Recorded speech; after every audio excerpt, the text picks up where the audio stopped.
നിമിഷം ഈ അവാർഡ് എന്ന് പറയുന്നത് വളരെ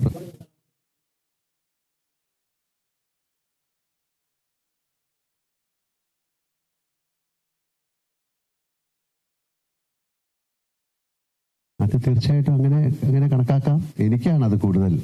പുതിയ തലമുറ പഴയ തലമുറ എന്നുള്ളതല്ല, നമ്മൾ ചെയ്യുന്ന ആ മണ്ഡലത്തിൽ, പ്രവൃത്തി മണ്ഡലത്തിൽ നമ്മൾ കാണിക്കുന്ന സത്യസന്ധത എന്ന് പറയുന്നതും കൂടെ ഇതിൻ്റെ പുറകിലുണ്ട്. തീർച്ചയായിട്ടും ഏത് പ്രൊഫഷനായാലും നമ്മൾ അതിൽ കാണിക്കുന്ന ഒരു സത്യസന്ധത, അതാണ് ഞാൻ ഈശ്വരൻ എന്ന് പറയുന്നത്.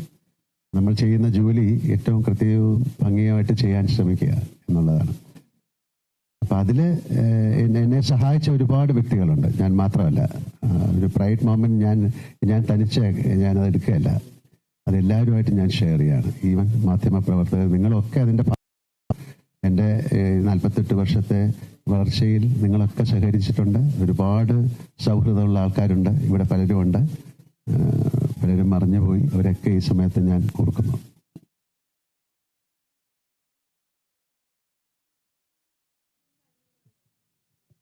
അങ്ങനെയുള്ള കാര്യങ്ങൾ ആലോചിച്ചാൽ ഒരുപാടുണ്ടാകും, പക്ഷെ അങ്ങനെ ആലോചിച്ചുകൊണ്ട് മാത്രം അത് സാധിക്കില്ലല്ലോ, അത് സംഭവിക്കണം. അപ്പം അങ്ങനത്തെ റോളുകൾക്ക് വേണ്ടിയിട്ടുള്ള ആഗ്രഹങ്ങളില്ല.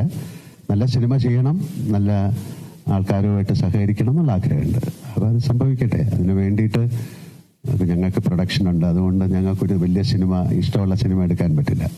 അതൊരു കൂട്ടായ്മയാണ്, ഒരാളുടെ ഒരു ബുദ്ധിയിൽ നിന്നുണ്ടായി, അതൊരു പേനാത്തുമ്പിലൂടെ പേപ്പറിലായി ഒരുപാട് പ്രോസസ്സാണ്.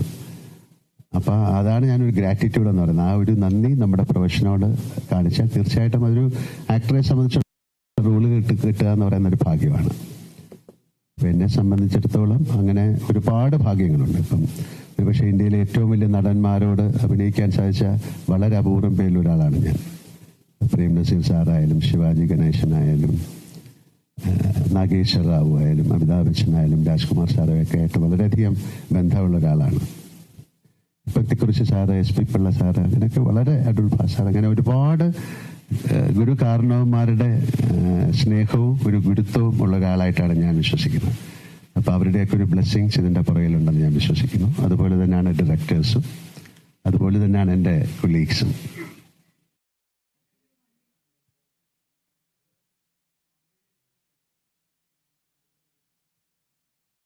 ചെയ്യേണ്ടത്